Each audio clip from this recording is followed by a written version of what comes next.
As a former intelligence officer, I've tracked threats we face for decades. New technologies like bioengineering and artificial intelligence enable small countries, terrorist groups, or even dedicated individuals to create weapons of mass destruction. But the worst threat we face in the United States is arguably our government that is actively killing thousands of Americans now and setting us up for massive deaths and a collapse by their irresponsible, horrendously bad policies. In the next few minutes, I'll highlight some of the 30 documented examples of how our government is working to kill us. Our government no longer follows constitutional limits to power and is focused on pandering for votes, which leads to funding very bad programs to buy votes from lobbyists and special interest groups.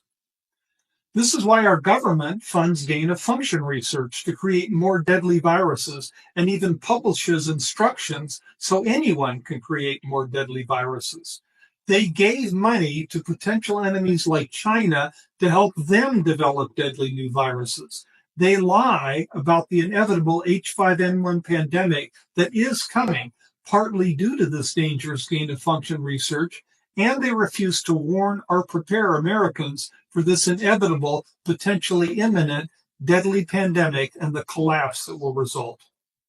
They refuse to harden our fragile electric grid that is vulnerable to destruction by the thousands of enemy agents that are allowed in this country, solar flares, cyber attacks, or small nuclear attacks that North Korea, China, or Russia can easily execute. Despite experts warning that 90% of Americans could die, the campaign donations of utility company lobbyists and fear of losing votes from higher electric rates keeps career politicians from doing the right thing to protect our lives. You can read a detailed, documented report on these examples of how our government is working to kill Americans at the link shown here on medium.com. Our government provides collapse survival protection for top elected and government officials at Mount Weather, Raven Rock, and other sites, but provides no civil defense for citizens. The government stockpiles survival food for top government officials and politicians, not citizens. Worse, executive orders allow them to steal food from citizens if they need more. No, this is not a fabricated conspiracy theory. It is policy set by executive orders. Government agencies are authorized to steal food and resources from citizens in a collapse. Their number one priority is protecting themselves. Citizens are not just expendable, they are exploitable, a resource for government to raid if their stockpiled supplies run low.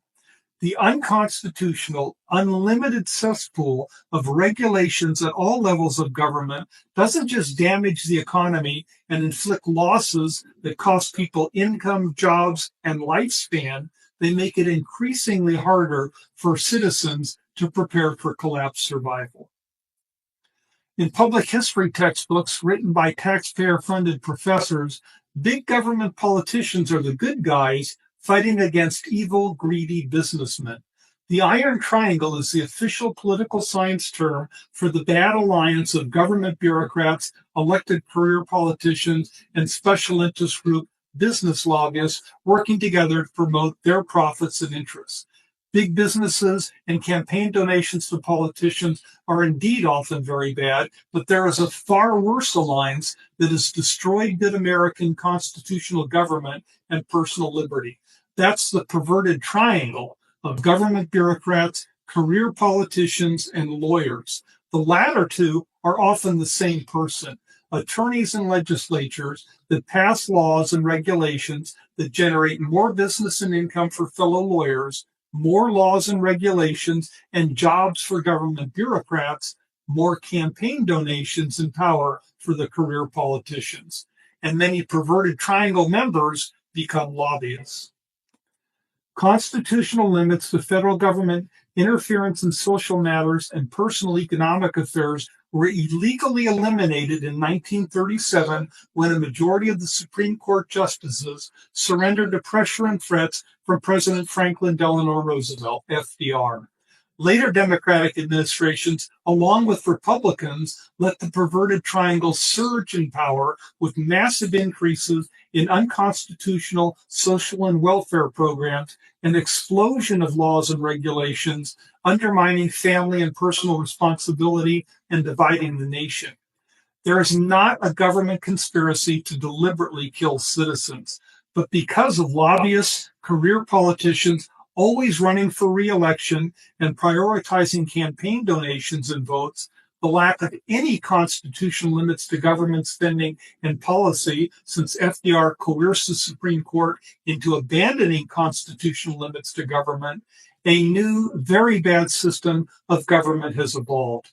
The end to constitutional limits on government has led to massive growth in political power, career politicians, and entrenched self-serving government bureaucracy, uncountable thousands of new laws and regulations benefiting lawyers. Today, any program or regulation with billionaires or an influential interest group behind it can be passed, even when it threatens and takes the lives of the silent majority.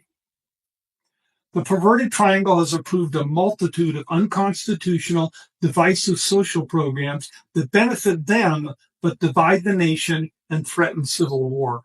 The socialist welfare state the perverted triangle has built undermines marriage and families, promoting a subservient, irresponsible populace, higher crime, long-term poverty and dependence, yielding a higher domestic homicide death rate.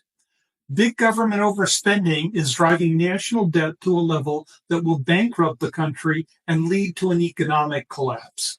Millions of government social and welfare workers are hired because they generate votes, while not enough police or Army National Guard members for peacetime security or collapse recovery operations are funded, since there is no big lobby group and campaign donations behind them. The perverted triangle and the elimination of natural rights and limits to government have yielded a socialist state and a dependent population that will largely not survive a bad collapse. The worst result of unlimited government and the perverted triangle is that government no longer does its proper job of protecting citizens from threats they cannot handle on their own. Simply put, the perverted triangle's unlimited power and focus on their political battles, pandering for votes in their benefit, leads to hundreds of thousands of citizens being killed annually now, and Americans set up for annihilation in a collapse.